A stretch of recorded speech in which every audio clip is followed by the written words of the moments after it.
अस्सलाम वालेकुम, मैं हूं नौमी सत्ती और आप देख रहे हैं मेरे यूट्यूब चैनल क्रिकेट विद नौमी। तो आज के व्लॉग में क्रिकेट से जुड़ी जो टॉप न्यूज हैं वो आपके साथ शेयर करूंगा। नंबर 1 पर मैं आपके साथ न्यूज शेयर करूंगा, साबिक कप्तान सरफराज अहमद को कोयटा ग्लैडिएटर की कैप्टनसी से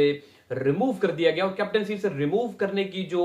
अंदरूनी कहानी है वो मंजरे आम पर आ चुकी है, वो आपके साथ शेयर करूंगा। उसके बाद पाकिस्तान सुपर लीग एडिशन 9 का जो ऑफिशियल सॉन्ग जो है वो रिलीज कर दिया गया है पाकिस्तान क्रिकेट बोर्ड की जानिब से, उसके ऊपर बात करूंगा। उसके बाद वेस्ट इंडीज के खिलाड़ी शहबाज जोसेफ ने एक बड़ा एजाज जो वो अपने नाम कर लिया, उसके ऊपर भी बात करूंगा। उसके बाद जो पाकिस्तान के साबिक कप्तान है बाबर आजम, क्या उनकी बादशाहत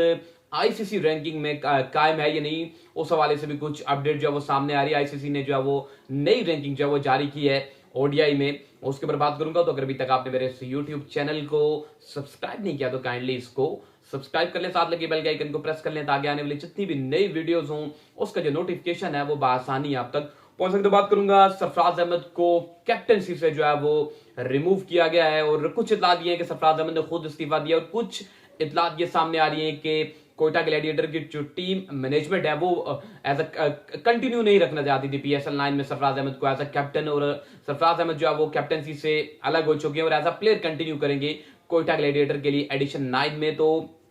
सबसे पहले बात करेंगे सरफराज अहमद के रिकॉर्ड के ऊपर। पिछले अगर 37 मैचेस की बात की जाए जिसकी कैप्टनसी में सरफराज अहमद की कैप्टनसी में जो कोयटा ग्लैडिएटर ने मैचेस खेले हैं पाकिस्तान सुपर लीग में, तो 37 मैचेस खेले हैं सरफराज अहमद की क्यादत में कोयटा ग्लैडिएटर। उसमें से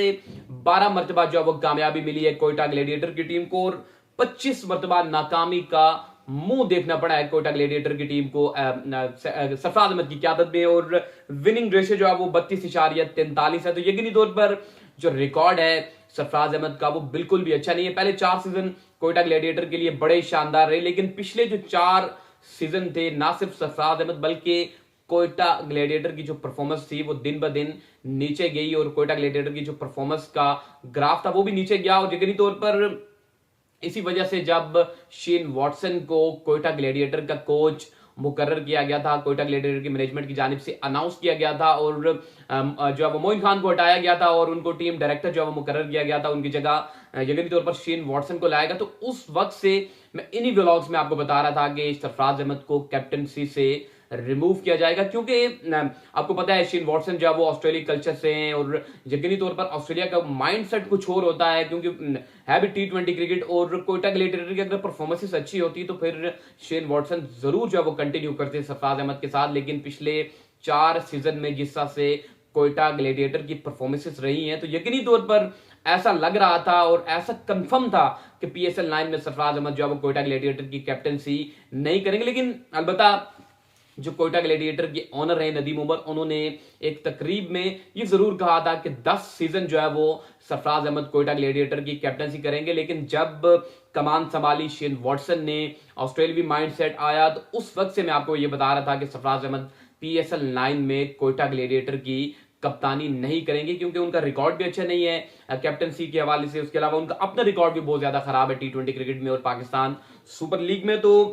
एक अंदरूनी कहानी यह है सरफराज अहमद की कैप्टनसी से रिमूव करने की कि शेन वॉटसन आए और शेन वॉटसन ने आते ही जो तमाम तर खिलाड़ी थे, तमाम तर जो मैनेजमेंट थी, उसके साथ एक मीटिंग की। उस मीटिंग में खुलेआम शेन वॉटसन ने सरफराज अहमद को कहा कि आप कैप्टनसी से इस्तीफा दे दें और हमारे पास कुछ और ऑप्शंस मौजूद है, जिसमें उन्होंने सबसे पहला ऑप्शन रखा टीम मैनेजमेंट के सामने रॉयली रोसो का और दूसरा ऑप्शन रखा साउथ शकील का। लेकिन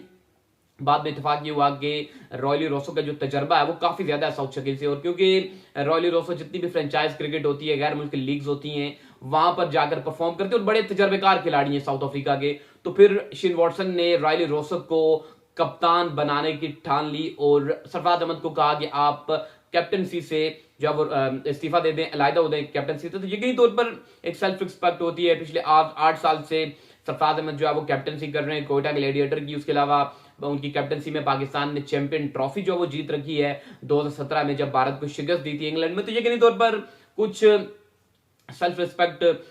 दिखानी चाहिए थी, शेन वॉटसन को भी दिखानी चाहिए थी, नदीम उमर को भी चाहिए था कि उनको साइड पर लेकर जाकर ये कह सकते थे कि आप कैप्टनसी छोड़ दें, क्योंकि जगरी तौर पर सरफराज अहमद कैप्टनसी तो छोड़ देते, लेकिन